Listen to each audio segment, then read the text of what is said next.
Thank you. Good afternoon. Let's try that one more time. Good afternoon. I am Assembly Member Reginald Byron Jones Sawyer Sr. I am one of the chairs of the Select Committee on Boys and Men of Color. Mr. Bonta, Rob Bonta, the great Assembly member out of the Bay Area, will join us shortly and will have a few remarks. So I'm getting us started, and then I'll have Mr. Bonta say a few remarks. We're going to keep it short because obviously we're here to hear from the people who are testifying today. So since the inception, as many of you know, since the inception of the Select Committee of Boys and Men of Color in 2011, we have held dozens of hearings across the state to discuss issues and solutions regarding boys and men of color. The topic of today's discussion is justice reinvestment. Over the last few years, my colleagues and I in the legislature have been able to reinvest in our youth and restore programs that were cut during the Great Recession. In 2014, as chair of the Budget Subcommittee on Public Safety, we were able to secure an investment of $100 million in rehabilitation programming with an emphasis on job training, substance abuse, treatment, and counseling.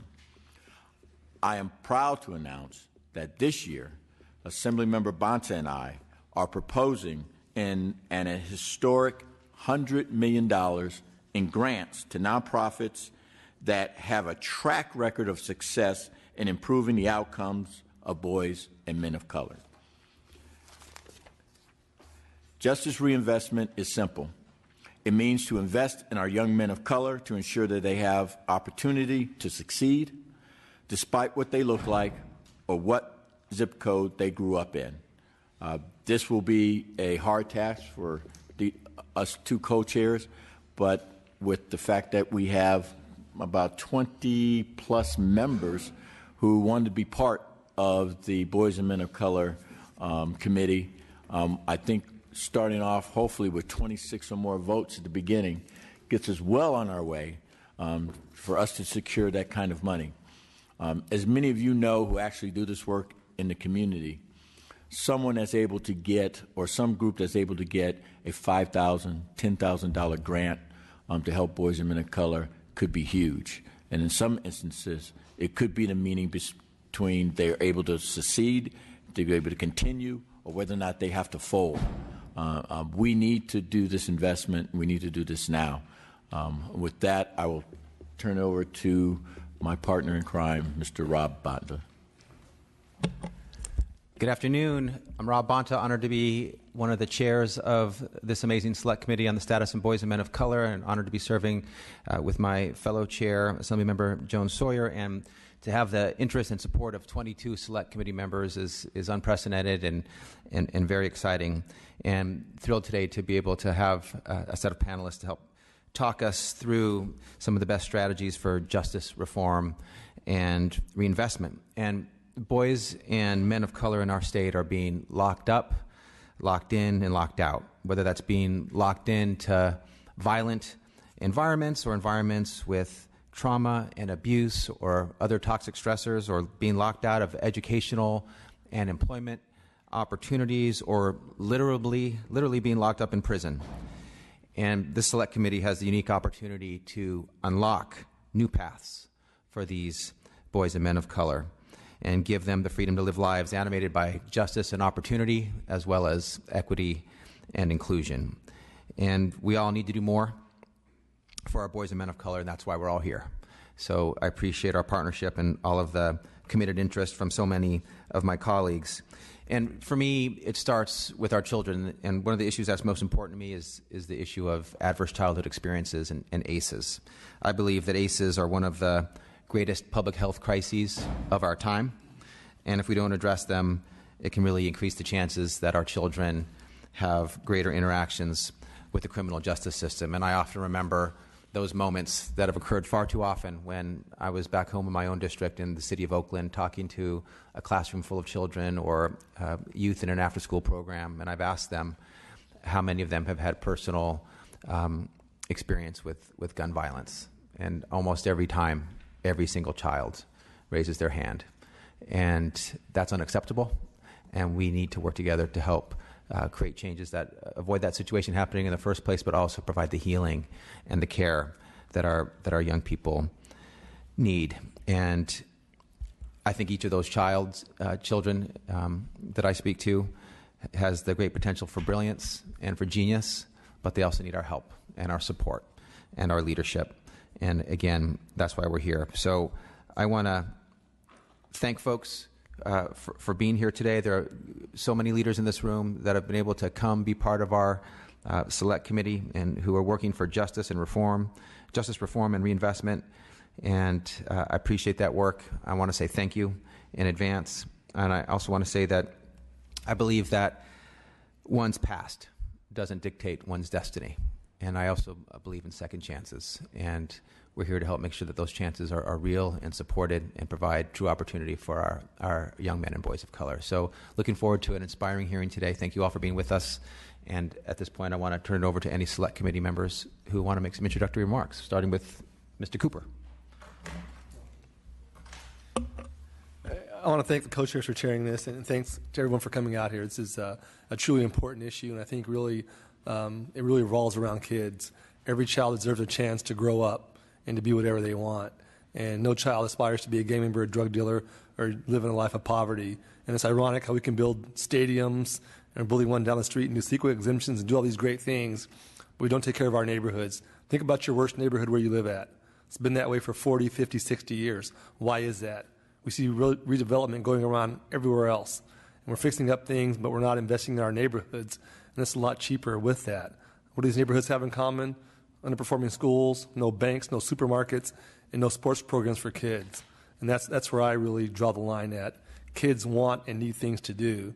And it's amazing that living here in Sacramento, I live in Elk Grove, and they have the largest youth soccer registration in the country. 6,000 kids playing youth soccer. That's in all of America. The biggest Cal Ripken baseball league west of the Mississippi River. And just a mile away is South Sacramento, Meadowview, one of the most impoverished areas of Sacramento. And some of those schools there have free breakfast, free lunch, and free dinner. And it's ironic that we could be a mile apart in just really two distinct communities. And we've got to make that investment. As a former law enforcement officer, I believe, like I said, in making a second chance for kids and giving them that opportunity to grow up and fixing that. But I think the real discussion is investment in these communities. It's gone on forever. And when are we going to invest that money in it? Because if you invest in it and give them a chance, that just addresses a whole host of issues, law enforcement, the district attorney's office, health and human services, welfare, a number of things you wouldn't need in those neighborhoods if we took care of that initially. And at some point you have to start that and really deal with it and address it. Otherwise, it's cyclical and it's going to go on and repeat itself. It's Groundhog Day every day. But they've got to invest in those communities and put the money out there. And it's not cheap, but it's a lot cheaper doing that than housing folks in prison. So my co-chairs, thank you very much. I'm glad to be here. Thank you. I will be brief. Assemblymember Eduardo Garcia. I represent Imperial and Coachella Valley, 56th Assembly District. I'm happy to be here and work with both of you and the rest of the members of the committee to ensure that we are making investments in the restorative justice arena. I want to say, as the chair of the Jobs Committee, my purview here is looking at things from what can we do to make investments in the parts of California that have not seen the economic growth, right? The employment opportunities grow as many other parts of the state has seen us rebound from this, recession. And so looking at all of our economic development tools that we have so that we're able to invest in these communities that happen to be poor, that happen to be communities of color, that happen to be the communities with the least opportunities, and ultimately making sure that we can even the playing field for all people of color in California to ultimately reach that success of what it is to be known as, whether it be the American dream or the California dream. So I'm excited to hear about the $100 million proposal, and I'm certainly looking forward to working with both of you to move that forward. So thank you. Ms. Brown, would you like to make a few remarks? before we begin I testimony? would like to hear the discussion, so I'll tailor my remarks and hold thank it you. for later. Thank you. Let me go to Rosa again. Wonderful. Now, to provide us with a priority issues framework to guide today's discussion, we have Rosa Akil, Associate Director, Policy Link. Welcome. Hi, good afternoon, Chairman Bonta, Jones Sawyer, and members. My name is Rosa Akil, and I'm the Associate Director for Policy Link and the Alliance for Boys and Men of Color. We have a very full year ahead of us, with 7 hearings set this year in the Bay Area, Los Angeles, the Inland Empire, and of course here in Sacramento.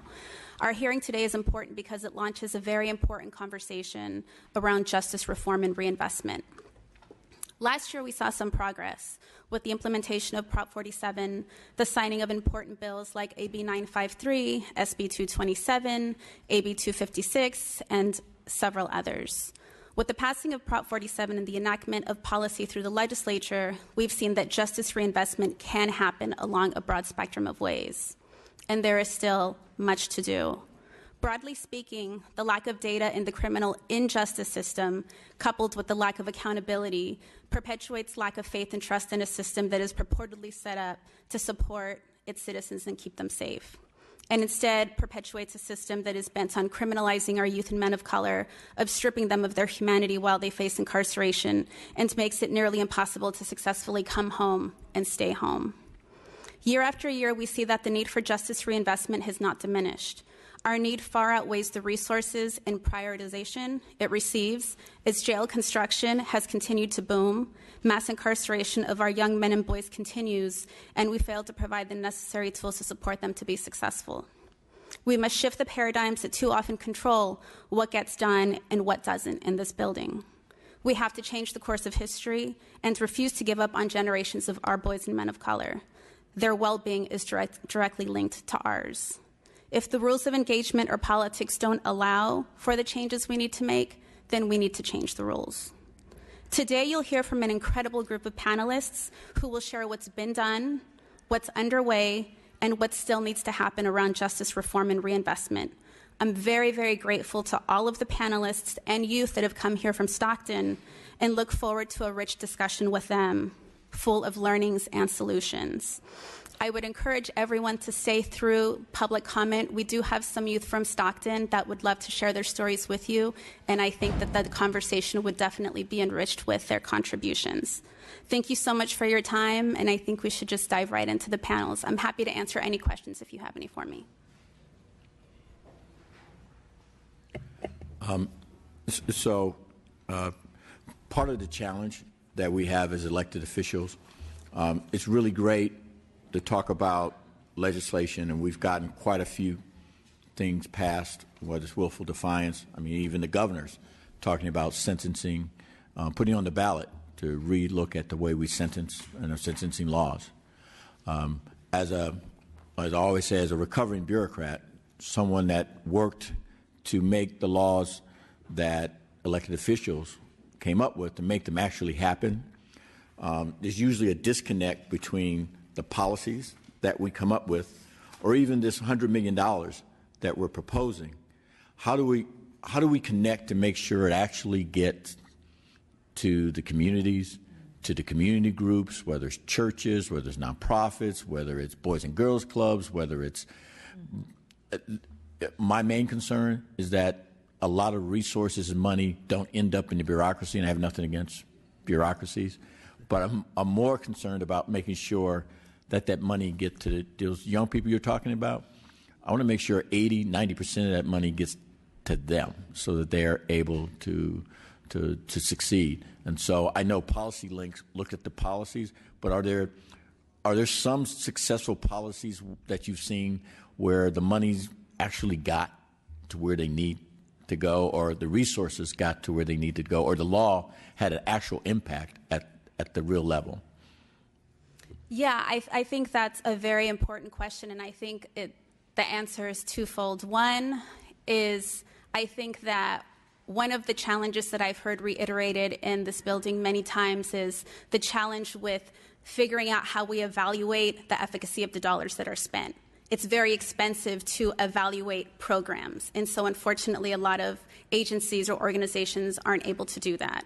I think where it has happened, I think a lot of the experts that are here today will definitely speak to some of the solutions that have worked and some of the solutions that they're also proposing based on their experiences directly in dealing with community and trying to create opportunities for boys and men of color. Thank you. Thank you. We'll go to our next panel. To talk about what's been done, we have Selena Teji, Californians for Safety and Justice, and Karen Lane, Community Coalition. Welcome.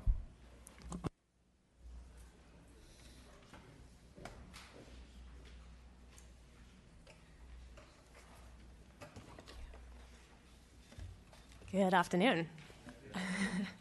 My name is Selena Teji. I'm the research manager for Californians for Safety and Justice. It's a statewide organization working on ways to advance smart justice and expand investments into prevention and treatment. We engage in policy advocacy, communications, and alliance building in communities with an emphasis on crime survivors. Our Crime Survivors for Safety and Justice network provides a vehicle for overlooked crime victims to share their experiences and voices with decision makers and the media. Thank you for the opportunity to speak today. I just wanted to spend my time going over quickly some of the justice reforms that have happened that we've seen have an impact in the community. Obviously, we all know that California has changed a lot over the past decade, especially with criminal justice. It wasn't long ago that our prisons were overcrowded at 200% capacity with severe conditions of care issues. Lawsuits and budget challenges mostly served as motivators for changing that situation. And since then, the prison population has dropped by over 43,000 people as a result of various policy changes.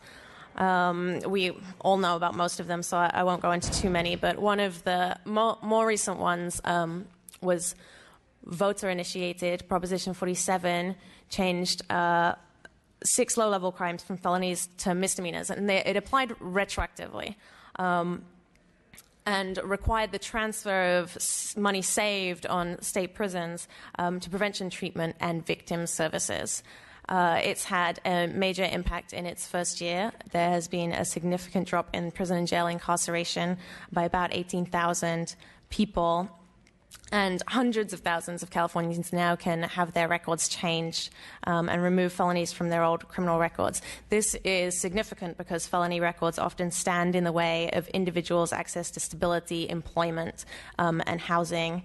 We're doing a lot of advocacy around Prop 47 implementation in the community, reaching out to people who qualify to have their record changed, trying to gather together attorneys who are willing to work on the issue to provide those services in hard-to-reach communities. And we're also hosting a legislative briefing on Friday, actually, at 9 a.m. In the Capitol Events Center on Prop 47 legislation. There are some other promising reforms parole-wise that have also reduced the prison population, especially around young adults, youth and young adults who end up in the prison system. And obviously, I think we're all aware that a different approach that emphasizes rehabilitation would probably be more effective to address that particular population. And I think you're going to hear more about that later from people who really know about it. So I'll let them tell their stories. Really, as a result of these law changes, thousands of people are now being served in the community level. But even before those changes, the majority of people were being served by the criminal justice system through probation rather than a sentence of incarceration. So we've always served large numbers of people in the community. What hasn't happened is the same investment that we've put into the prison system being invested into community services that would support safety, not just for people who are justice involved, but also for people, just people who are not justice involved in their communities. A few things that we think need to happen in our work is rethinking the way we use our jails, and diverting more people from the system entirely, investing in pretrial reform so people aren't being housed in jails just because they can't afford bail. We've been working with practitioners in that regard to find better ways for jails to manage their populations on a local level. We've also been working with stakeholders to rethink how we think about safety in the community in terms of things like substance use, mental health, and actually childhood trauma. How that manifests, how that's best identified, and how to best address the gaps in services for people who experience childhood trauma. A large aspect of what we've been doing is working, as I said, with crime survivors. We have a large network of crime survivors in California who help us shape our ideas around what safety is and what they need to best serve their interests. We are holding a conference in April where survivors of crime are leading the conference and to discuss what they need to feel safe and to be safe in their communities. I think this year is particularly interesting because the federal government has increased the amount of money available under the Victims of Crime Act to states to serve victims, to provide services to victims on the ground in their communities. So it's sort of more critical this year that the process for how that VOCA money is then spent at the state level is transparent, that we're engaged in it, that communities are engaged in it, and the right voices are getting heard as that money is distributed. I think I will stop there, and I'd be happy to answer any questions. I have a question. You spoke about, thank you, you spoke about pretrial release. A lot of that comes down to the judges are afraid to release somebody in aspect of something happening. So while we have the bail schedule set up and other things, a big chunk of that has been with the judicial system. And judges are afraid that if I release this person on their OR, something's going to happen. How do you combat that? I think there's some ways that you can assist judges in making those kind of decisions. So, for example, a risk-based or needs assessment of the individual is more of a quantifiable way to assess whether that person is dangerous or a flight risk. And that's something that a judge can then use to inform their decision, something a little bit more data-driven or evidence-based that they can hang their hat on when they make those decisions. But those are being employed right now as we speak, and they have been employed for quite some time. Not comprehensively, but yes. But I can speak here in Sacramento. That's been used effectively for a long time. And what's reduced the flow of folks getting out are the judges themselves, because they don't want it happening on their watch. So how do we bridge that gap with the judges to make them more prone to giving people chances? And that is an issue. I'm sure not just here in Sacramento. Mm-hmm. Yeah, well, I think there are some counties that are doing this really well, and it might take a sort of education for judges to really understand what a risk assessment is, to show in places like Sacramento where it's being implemented that it's being implemented effectively and without a danger to public safety, so it's really working and there are proven results. And of course, just sort of pressure that's how we want to move forward and how we want judges to be making their decisions. Okay, thank you. Are there any other questions? Any other thing I may want to suggest, because I handle the budget for the courts. Mm-hmm. Part of it is for us to help the governor appoint more judges that not only have a heart, they can still be tough. And I want them to lock up the most dangerous people of society as possible, but we're also going to have some courageous judges, and hopefully future appointments to the bench will help in the future. And Mr. Cooper has a very good question. What do we do with the existing judges that we have now? A lot of them came from a pool of former DAs, because we were on get the toughest judge you can to throw away the keys.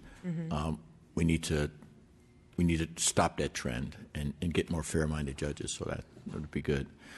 Ms. Lane, are you ready?